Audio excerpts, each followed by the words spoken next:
Good morning, students. Welcome to another video of Design of Machine Element. આપણો subject છે diploma mechanical એન્જિનિયરિંગના 5th સેમેસ્ટરમાં design of machine element. હવે આજના લેક્ચરમાં આપણે જોવાના છે કે હેલિકલ સ્પ્રિંગ કોને કહેવાય, એના કયા કયા ફંક્શન છે, હેલિકલ સ્પ્રિંગના કયા કયા ટાઈપ આવે છે ને એમાં કઈ કઈ ફોર્મ્યુલા યુઝ થવાની છે, એ વસ્તુ આપણે આજે આજના લેક્ચરમાં જોવાનું છે. તો પહેલાં આવે definition of spring. So spring is defined as an elastic body which deflects or absorbs energy when subjected to external load and recovers its original shape or releases the absorbed energy when the load is removed. તો spring કોને કહેવાય? તો એવી elastic body છે કે જેના પર આપણે જ્યારે એનર્જી આપીએ, બરાબર, કે જ્યારે ડિફ્લોક્સ થાય તો શું થાય, એનર્જીને એબ્ઝોર્બ કરશે જે આપણે એના પર એક્સટર્નલ લોડ આપે ત્યારે. પછી જે આપણે લોડ રિમૂવ કરી નાખીએ તો પાછી એની ઓરિજિનલ શેપમાં આવી જશે ને એનર્જી જે એબ્ઝોર્બ કરી તે રિલીઝ કરશે. With required helix angle and suitable wire diameter the elastic machine element form with number of coil is known as helical spring. હવે હેલિકલ સ્પ્રિંગ કોને કહેવાય?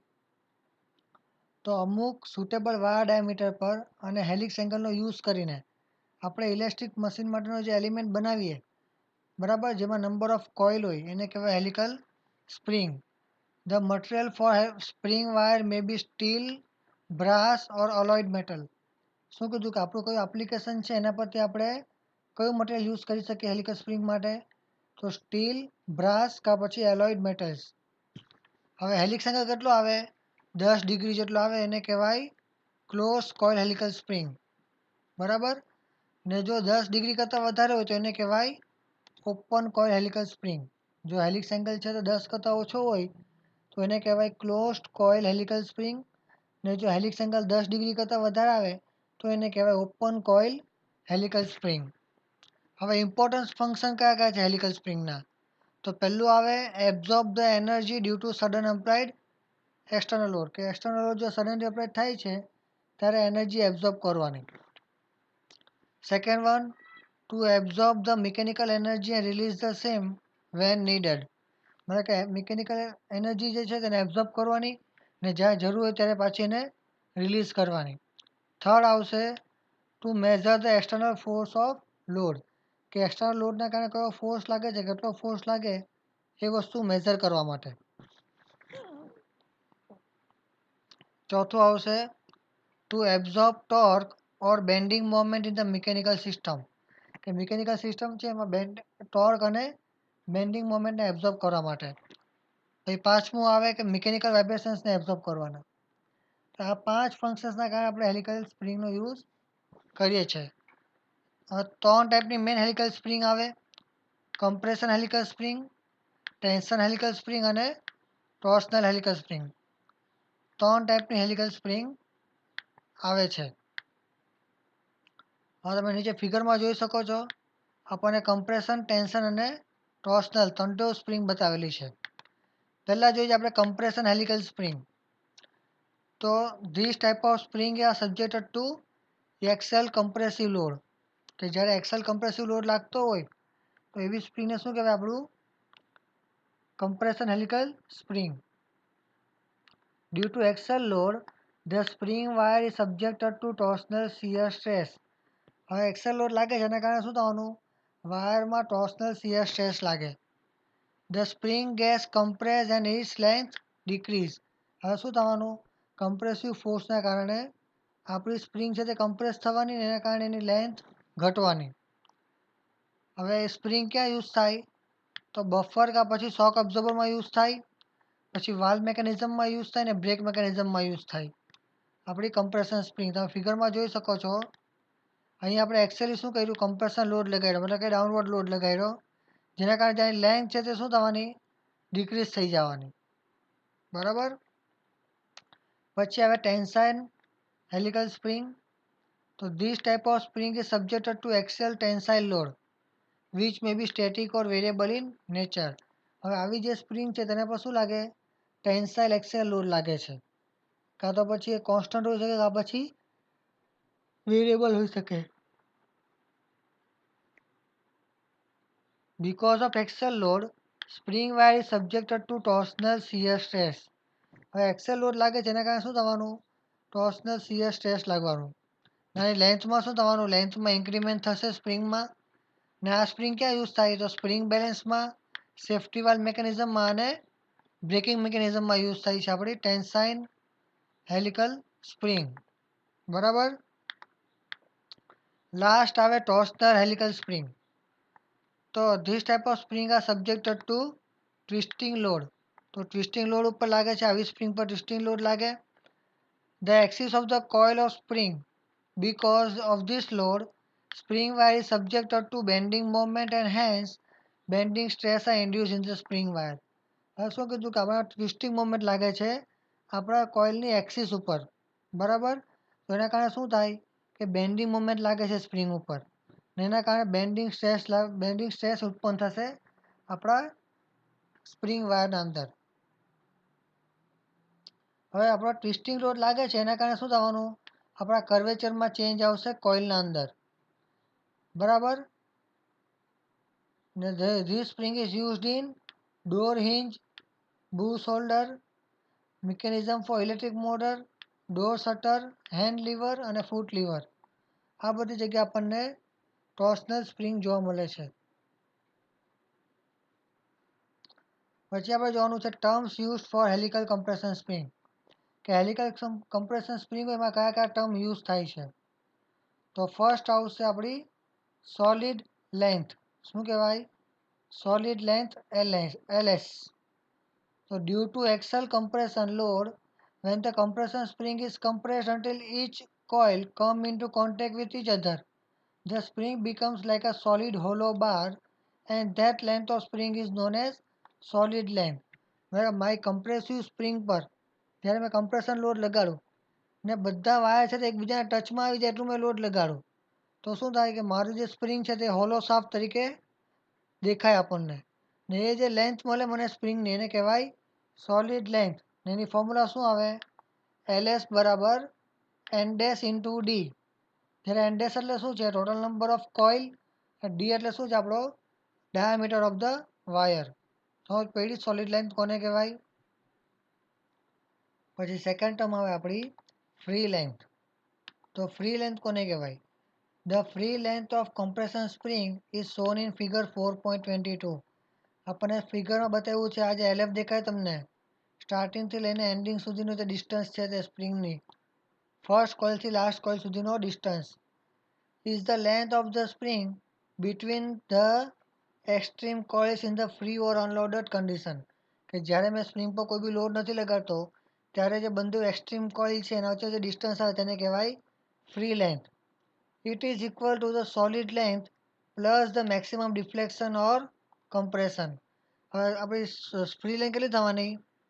તો સોલિડ લેન્થ પ્લસ આપણું maximum deflection of the spring એનો બધો સરવાળો કરો તો આપણને શું મળશે? ફ્રી લેન્થ મળી જશે of the spring and the clearance between the adjacent coil. આપણે જ્યારે બે કોઇલ વચ્ચે જે ક્લિયરન્સ રેખો છે એ. તો LFની ફોર્મ્યુલા શું આવવાની?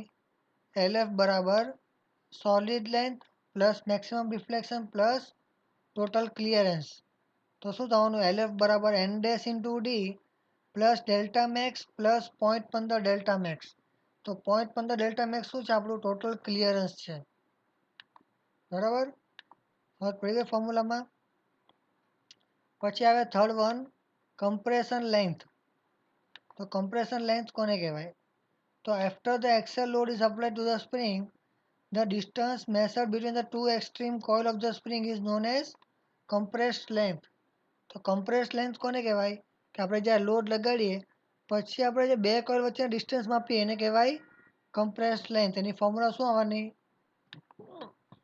L બરાબર LF minus delta.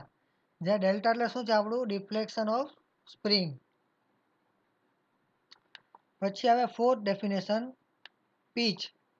The axial distance between the two adjacent coil in uncompressed state of the spring is known as pitch. તો પીચ કોને કહેવાય? તો બે એડજેસન્ટ કોઇલના વચ્ચેનો ડિસ્ટન્સ કે જ્યારે એના પર કોઈ બી કમ્પ્રેશન નથી લાગતો ત્યારે. તો પી ઇક્વલ ટુ શું આવવાનું? free length upon my n dash minus 1. Also P equal to free length minus solid length upon my n dash plus d. આ બેમાંથી કોઈ બે ફોર્મ્યુલા યુઝ કરી શકાય. That is P is equal to LF minus NS upon my n dash plus d. બરાબર, આ છે આપણું પીચ. પછી આવે spring index. The ratio of mean diameter of coil to the diameter of wire is known as spring index. તો spring index કોને કહેવાય? તો રેશિયો છે મીન ડાયામીટર ઓફ સ્પ્રિંગ અને કોઇલ વાયર ડાયામીટર, એટલે કે capital D by small D. Short પડી સ્પ્રિંગ ઇન્ડેક્સમાં. પછી આવે spring rate or spring stiffness Q. તો load required per unit deflection of a spring is known as spring index. કે યુનિટ ડિફ્લેક્શન માટે આપણે કેટલો લોડ જોશે એને કહેવાય સ્પ્રિંગ રેટ કે પછી સ્પ્રિંગ સ્ટીફનેસ. તો ક્યુ બરાબર શું આવવાનું? પી અપોનમાં ડેલ્ટા. શું આવશે? પી બરાબર ક્યુ બરાબર પી અપોનમાં ડેલ્ટા. આ હતું આપણું હેલિકલ કમ્પ્રેશન સ્પ્રિંગ માટે. પછી આવશે આપણી terms use for helical tensile spring. તો spring index, spring rate or spring stiffness and certain other dimensions are similar for compression as well as helical tensile spring. તો compression અને tensile spring માટે અમુક value same જ આવે. હવે first છે એમાં solid length.